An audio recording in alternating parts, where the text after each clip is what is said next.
Rivers, he's the criminal lawyer. But who is he? Bruce Rivers, he's the criminal lawyer. And who is he? Bruce Rivers, he's the criminal lawyer. And what he do? And he's gonna react to all the self-snitching.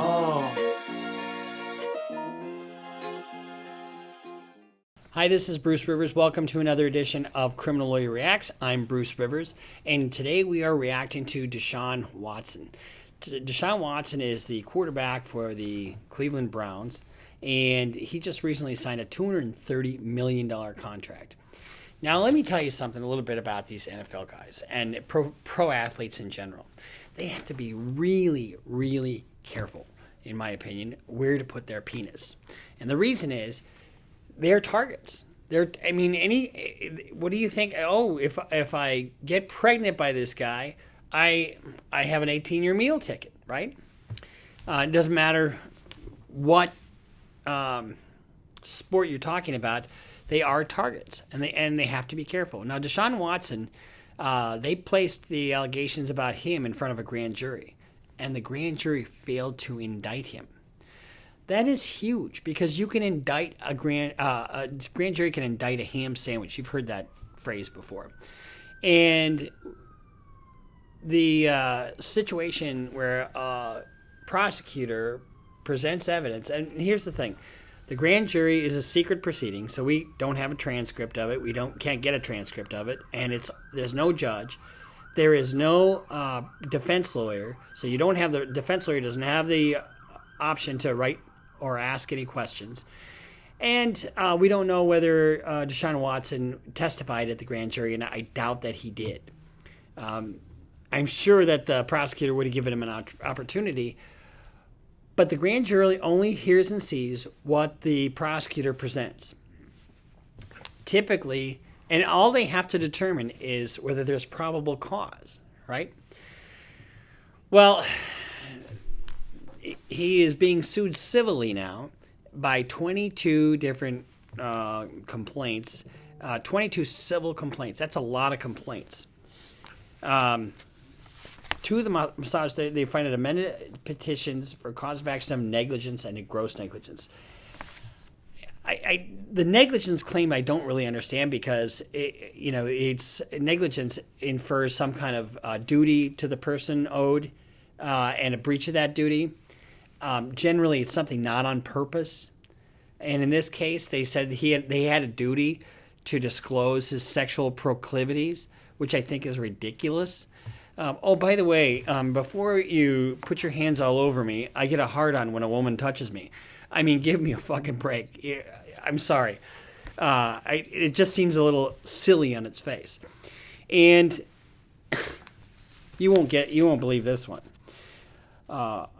He could have picked, his lawyer is probably a fine lawyer, but he's got a name that just really fits the case in a sense. Watson and his attorneys, who include famed Texas litigator Rusty Hardin, will likely argue that these allegations are false and that the customer-client Watson owed no applicable duty of care, which is true, and that if he owed such a duty, he met it. Well, you don't owe somebody a duty, to hide your proclivities. Or I don't know exactly what happened between he and these massage therapists. I don't think it's like the Bill Cosby situation. It's more of a professional setting, sort of like the setting with the Patriots owner, down in Florida, getting a rub. We call it a rub and tug. But here's the thing. So the judges ruled that, you got to talk about this, okay? And he's got several different options. He can deny it. And then the question that the judge said he's got to answer is whether or not he's had sex with the other 18 massage therapists who are actually supporting him. He likes his massages, evidently. But he's got several different choices. Say he denied that he ever had sex with anybody, admit that he had sex with anybody, or don't answer the question, or invoke your Fifth Amendment right. If you deny it and they're able to prove it otherwise, you may be subject to perjury, but perjury is really kind of a not really charged out that often. If you invoke your Fifth Amendment right in a civil context, they can hold that against you, and the jury can draw an adverse inference against you. Well, it's not like a criminal context. In a criminal context, you have the right against self-incrimination, right? And so you can say, I take the fifth, and the jury and the prosecutor and the judge can't comment on it, and the jury can't use it against you.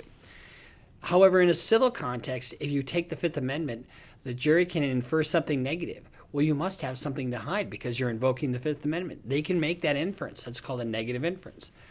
Or he could not do anything, and if he doesn't do anything, then the judge will sanction him. And you've seen, like, Trump, for example, he's refusing to turn over documents, refusing to sit for a deposition, and the New York Attorney General has asked for $10,000 a day.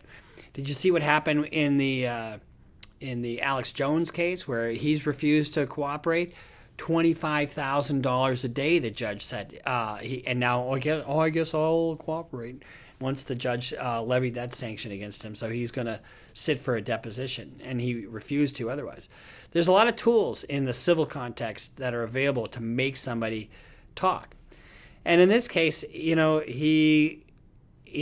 this $230 million contract. There's all kinds of reasons why he should either fight or not fight. There's, pros and cons to each.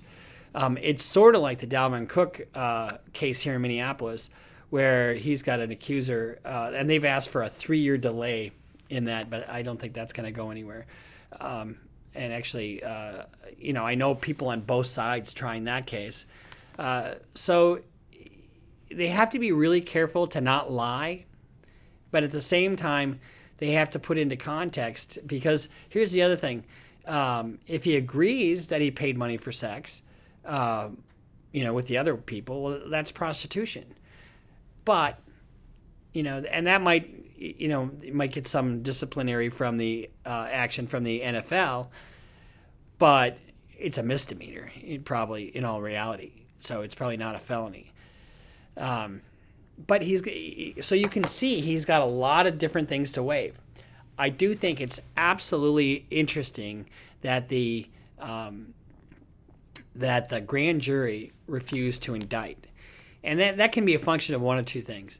Either there just wasn't the evidence there, and the prosecutor needed some political cover to say, okay, I did this, and the grand jury didn't indict. Or it could be something more insidious in the fact that maybe the prosecutor is on his side and presents only what he thinks should be there, and the grand jury doesn't indict. Either way, it's easy to get somebody indicted because all they need to indict from the grand jury is probable cause, more likely true than not true, right? So we don't know, and because it's a secret process, them failing to find probable cause, we don't know what they base that on. So it'll be interesting to see how this plays out and whether or not the NFL suspends him, and that's under investigation. There's a representative from the Players Association and from the NFL, and we'll see what happens. Roger Goodell does have the final say. I don't have a whole lot of faith in Roger Goodell. That guy makes $45 million a year for doing fucking nothing. That's just me. Anyway, but we'll see. We'll see what happens. I mean, it's interesting because all of a sudden you got all these people coming at you, and they're professionals, and they're professional masseurs, and him touching himself. I mean, what exactly did he do, and what are their damages? The fact that if this guy was a bum off the street, they wouldn't be suing him. The only reason they're suing him is because he's got a guaranteed contract for $230 million. And, some people have commented whether or not this guaranteed contract was a smart move, or I would bet you $1 to a hole in a donut if he ain't playing, it ain't guaranteed. If he gets charged with a criminal conduct, or if I bet there's some out to pay that. If there's like a morality clause, there's a lot of these. If he's rendered unplayable by his own criminal action, I bet they don't have to pay it. That's my guess, but I'm not 100% sure on that. So anyway, this has just been a reaction, but just a little update on Deshaun Watson. As things progress, we'll follow it, and I'm all for. I know this actually kind of sounds like I'm more for Watson and against the women. I'm not either. I'm just analyzing the legalities as you go through this. And I do look at it from a defense perspective because that's what I am. I'm a criminal defense lawyer. So I have to look at it from his standpoint and from the standpoint of Rusty Hardon. So this is Bruce Rivers. Thank you for watching. Thank you for supporting us. I know Michael appreciates it. He's our brains behind the operation. Couldn't do this without him. So when you in your comments, give him a shout out because he deserves a lot of the credit for what we do because he picks the topics and I just work here, man. So we're here 24/7. So give us all kinds of feedback. I'm Bruce Rivers, criminal defense lawyer, CLR Reacts. Make sure you follow us on Twitter, Instagram, Patreon, and spread the word. We'll see you next time here on Criminal Lawyer Reacts.